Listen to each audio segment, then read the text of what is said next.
Hi, Ivan. Hi, Michael. So here we are again, but this time we're going to talk about transport. I think the railways is the interesting point to start because, in Britain, in some ways the railways aren't so bad. However, they are by far the most expensive in Europe. Well, absolutely true. And I mean, I love travelling by train, and I've travelled in train all over Europe, as I think you have too. And you're absolutely right. The prices in the UK are ridiculous. But not only that, the predictability of the prices is problematic as well. In most European countries, you pay a ticket basically by kilometre, so you kind of know what you're going to pay, and it's fairly, as I say, fairly predictable. And also, the gap very often between first class and second class isn't particularly huge. Whereas in the UK, we've got this thing where there's huge price differentials, and it doesn't really bear any relation to how far you're going very often. Not just paying by kilometre, but you'll also find, in many European countries, okay, a single's 5, so a return is 10, which makes sense to me. But here you'll get a single is 9 and a return is 11.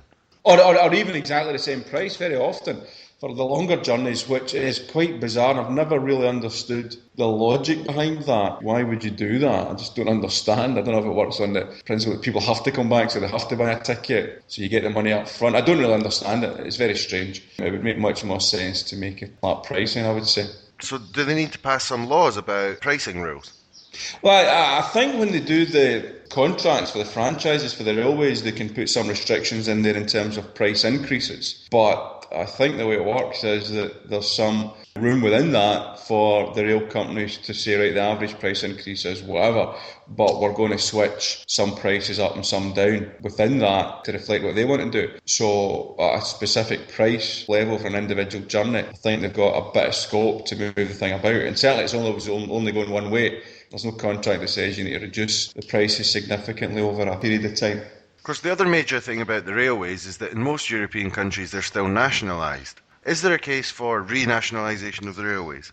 Well, we've got ourselves into this situation which is a bit of a mess, really. And if you look back over history, and it's not just over the last 20 years or so, if you go way back, over time the railways have been public and then were nationalised after the war because private rail companies couldn't make them pay.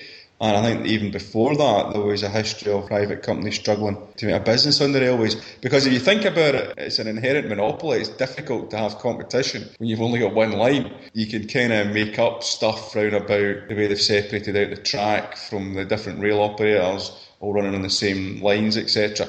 But in reality, it's difficult to construct a proper competitive situation when you've basically got a structural monopoly there. So there is a case, and you see it on the East Coast Line, it comes back in and out of public ownership from time to time, and there's maybe an argument that when that happens and you get to the end of a franchise, you seriously consider whether it makes sense to have it in public ownership or at least allow bids from non-private companies, because you see that, the ridiculous situation, I think it's European state railways making bids and winning franchises for rail franchises in the UK, whereas a UK state organisation couldn't do that.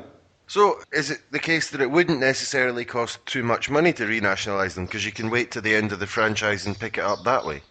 You'd need to go on through and unpick all the contracts and figure out the most effective way to do it. But over time, a lot of this stuff would potentially come back into public ownership. That's correct. I think to go out and do it on day one as a policy priority and throw money at it might not be the smartest thing to do. But as I say, if that was your general direction and you put the legislation in place to allow it, then at least you would have that option as and when the opportunity arose on a case-by-case basis. It's very interesting. And another thing that's important about the railways is that if you've got a functioning rail system that works well and the tickets don't cost too much money, it also takes pressure off the road system and has good environmental benefits as well.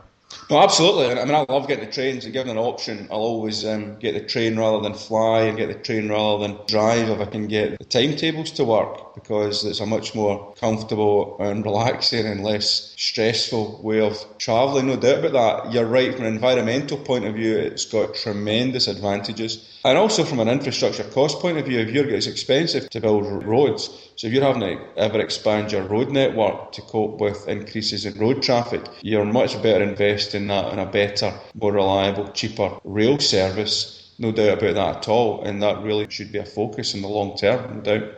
And just the final thing on the railways is the HS2 project, where we're getting Scotland, we're not getting high-speed rail, but a truly exorbitant amount of money is being spent on a high-speed rail system, which I don't think is necessarily such a bad idea. However, it's only going to benefit one part of the country, even though the money's being taken from all around the country.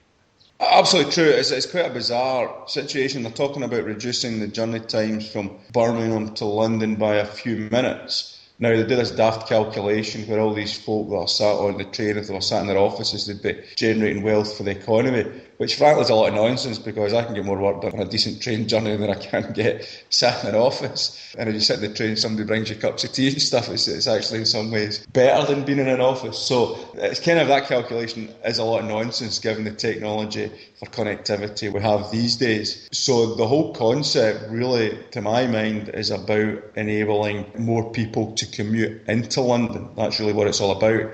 It's to enable people from further afield to be able to make daily commutes in and out of London, which really is just feeding the centralisation of the economy and the overheating of London and the South East. It would make much more sense to look at pressure points on the rail network and bring them up to a decent standard.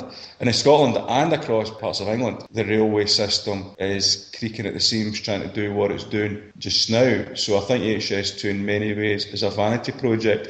It makes sense if you're going head to head with air travel over longer distances. So you could have a high-speed line from one end of the island to the other, for example, then you're competing against airfares, and that makes more sense. But over the kind of distances they're talking about, they're better focusing on what they've got and using the money there. There are large parts of Scotland where if you look at it and you think, well, if we had a decent train service, I mean a high-speed train service, you could open up big parts of the country. And from a Scottish point of view, if you look at what we've got in the North East or the area around Inverness, which would be, if you get better transport links in there, could be a booming hub. And even other parts of the country that we forget about because they've been depopulated over long periods of time, whereas you get better connectivity into them. The South West is another example of Scotland I'm talking about. You could open up economies.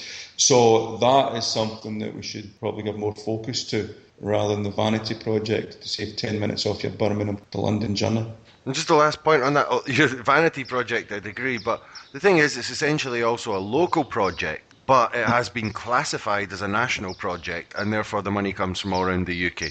That's absolutely true as well. And they talk about reduction in investment and infrastructure spending in the UK, but the stuff that they have kept is, as you say, the stuff that's local to the south of England. Thanks, Ivan. Thank you. All aboard for Night Train.